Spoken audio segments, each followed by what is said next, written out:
لہذا حضور کا فرمان ہے تو مجھے ہر بیماری آ سکتی ہے پر یہ بیماری آ سکتی دو۔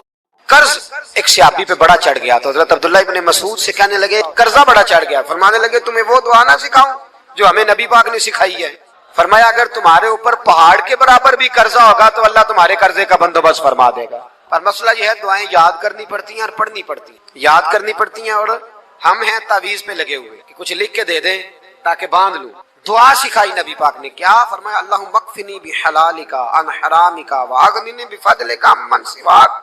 فرمایا یہ دعا مانگا کرو، اے اللہ مجھے کفایت کرنے والا رزق عطا فرما اور مجھے حرام سے بچا اور مجھے اپنے فضل کے ساتھ دوسروں سے بے نیاز کر دے۔ یعنی اس کا سادہ ترجمہ یہ ہے کہ اللہ بندوں کا محتاج نہ کر، مجھے اپنا محتاج۔ فرمایا یہ دعا پڑھو ادائے قرض کے لیے، ادائے قرض کے لیے یہ دعا پڑھو، اللہ تبارک و تعالی پہاڑ کے برابر بھی قرضہ ہوگا تو تمہیں اللہ اس سے نجات عطا کر دے گا۔ نبی پاک صلی اللہ تعالی علیہ وسلم نے ایک حدیث میں غصے کی دعا بھی بتائی ہے۔ ویسے میرے خیال میں لوگوں کو غصہ نہیں آتا، آج کل غصہ نہیں آتا، لوگوں میں تکبر آ گیا ہے، اپنے سے چھوٹے پہ غصہ آتا ہے، اپنے سے تگڑے پہ کیوں نہیں آتا؟ جس آدمی نے گلی پہ خیرات مانگنے والے پہ غصہ کیا وہ ایس ایچ او صاحب پہ کیوں نہیں کرتا؟ غصہ تو غصہ ہے نا، سب پہ ہونا چاہیے، لیکن بڑا سمجھدار غصہ ہے۔ غریب آدمی کو دیکھ کے غصہ آتا ہے، امیر آتا ہے تو غصہ نکل جاتا ہے۔ تو میں تو کہتا ہوں لوگوں کو غصہ، اگر تجھے غصہ آتا ہے تو مار دیوار کے ساتھ ٹکر تیرے غصے کی سمجھ آئے۔ یہ کس قسم کا غصہ ہے جو غریب پہ ہی ہاتھ اٹھا رہا ہے؟ تو خدا را خیال فرما، غریبوں کے حق میں بڑا غصہ، مجبوروں کے حق میں بڑا غصہ، ماتحتوں پر، اور اگر چودھری صاحب آ جائیں تو پھر بہانہ بنا لیتے ہیں، کہتے غصہ تو مجھے بڑا آیا سی، پھر میں کیا اور میرے گھر آیا ہے، پھر بہانہ بنا لیا۔ ایسے نہیں کرو۔ نبی پاک صلی اللہ علیہ وسلم نے دعا سکھائی بخاری میں، فرمایا جب غصہ آئے تو پڑھا کرو اعوذ باللہ من الشیطان، آتی ہے نا دعا ماشاءاللہ، اعوذ باللہ من الشیطان، جب غصہ آئے تو یہ والی دعا پڑھ لیا کرو۔ نبی پاک علیہ الصلوۃ والسلام نے ارشاد فرمایا کہ جب تمہارے بھائی کو چھینک آئے نا تو چھینک آنے والے کو کہنا چاہیے الحمدللہ۔ چھینک آئے اس نے کیا کہنا ہے؟ یاد ہو جائے گا، کیا کہنا ہے؟ الحمدللہ۔ اور جو سنے اس نے کہنا یرحمک اللہ، کیا کہنا ہے؟ یرحمک اللہ، اللہ تجھ پہ رحم کرے، یہ پڑھنا ہے اس نے۔ حضرت عبداللہ بن مبارک رحمۃ اللہ تعالی علیہ نا دریا کے کنارے کھڑے تھے، کشتی سے اترے تھے ابھی اور وہیں کھڑے تھے، تو ایک آدمی دو چار لوگ کشتی میں کنارے سے آپ کے پاس سے گزرے تو ایک کو چھینک آئی، اس نے کہا الحمدللہ۔ اب سنت ہے کہ جواب دو یرحمک اللہ، اللہ تیرے اوپر رحم فرما، جواب دینا تھا، لیکن وہ کشتی تیزی سے گزر گئی۔ حضرت عبداللہ بن مبارک رحمۃ اللہ تعالی علیہ نے ملاح کو بلایا، فرمانے لگے اس کشتی کا پیچھا کرنا ہے۔ وہ کہنے لگا سواریاں بیٹھیں گی تو جاؤں گا۔ اس زمانے میں جو پوری کشتی کا ایک سائڈ کا کرایہ تھا وہ 5 دینار تھا۔ فرمانے لگے تو نہ اس طرح کر، اسپیشل مجھے لے جا بٹھا کے۔ کیا لے گا؟ اس نے کہا 20 دینار لوں گا۔ فرمایا 20 ہی دوں گا۔ اس کشتی کا پیچھا کیا اور جس آدمی کو چھینک آئی تھی نا اس سے جا کے یرحمک اللہ کہا، اس نے جواب میں جزاک اللہ کہا، تو آپ فرمانے لگے میرا کام ہو گیا، واپس چل۔ ملا دنیا دار تھا، سوچنے لگا، پہلے تو سوچا میرا کیا ہے، 20 دینار تو ان کے گئے ہیں، لیکن جب اترنے لگے نا تو 20 دینار دیے یا 20 درہم دیے، تو وہ کہنے لگا حضرت جی صرف ایک لفظ کہنے کے لیے آپ نے اتنا پیسہ خرچ کر دیا۔ فرمایا لفظ کہنے کے لیے نہیں، اپنے مصطفیٰ کی سنت ادا کرنے کے لیے، اپنے نبی پاک علیہ السلام کی سنت ادا کرنے کے لیے۔ یرحمک اللہ، اللہ تیرے اوپر رحمت کرے۔ کس طرح کا خوبصورت انداز سکھایا ہے۔ دیکھیے ایک حدیث ترمذی شریف میں نبی پاک صلی اللہ علیہ وسلم نے فرمایا کسی بیمار کو دیکھ کے یا کسی مصیبت میں مبتلا آدمی کو دیکھ کے تم یہ دعا پڑھ لو، تمہیں کبھی وہ مصیبت نہیں آئے گی۔ کیسی خوبصورت دعا ہے۔ کسی مصیبت زدہ کو بیمار کو دیکھ کے پڑھو، تمہیں کبھی وہ مصیبت الحمدللہ الذی عافانی مما ابتلاک بہ وفضلنی علی کثیر ممن خلق تفضیلا۔ اللہ تعالیٰ کا شکر ہے جس نے مجھے اس مصیبت سے عافیت دی اور اس بیچارے کو یا تجھے اللہ نے مبتلا کیا، اور اللہ نے مجھے اپنی بہت ساری مخفی فضیلت دی ہے، یعنی اللہ نے مجھے بڑا اچھا رکھا ہوا ہے۔ یار میں تو الحمدللہ بڑا اچھا ہوں، دیکھو بیچارہ، یعنی یہ دعا بھی ہے اور اپنے اوپر شکر ادا کرنے کا ایک۔ اعلیٰ حضرت فاضل بریلوی رحمت اللہ تعالیٰ علیہ کو نا گلے کے اندر چھوٹی چھوٹی 2 پھنسیاں نکل آئیں، تو اس زمانے میں طاعون کا مرض پھیلا ہوا تھا۔ ایک بڑے قابل حکیم کو لایا گیا، انہوں نے چیک کر کے کہا آپ کو تو طاعون ہو گیا ہے۔ فرمانے لگے چل دوڑ جا، مجھے طاعون نہیں ہو۔ اس نے کہا جناب یہ گلے پہ بنا ہوا ہے اور سب کو پتا ہے آج کل پھیلا ہوا۔ فرمایا سب کو ہو سکتا ہے، مجھے نہیں ہو سکتا۔ کیوں؟ فرمانے لگے ایک بندے کو طاعون ہوا تھا تو میں نے اسے دیکھ کے وہ دعا پڑھ لی تھی جو نبی پاک نے بتائی، لہذا حضور کا فرمان ہے تو مجھے ہر بیماری آ سکتی ہے پر یہ بیماری آ سکتی۔ وہ شخص کہنے لگا جی منہ میں بھی گلٹیاں چلی گئی ہیں، کھول نہیں رہا، کیا ہوگا؟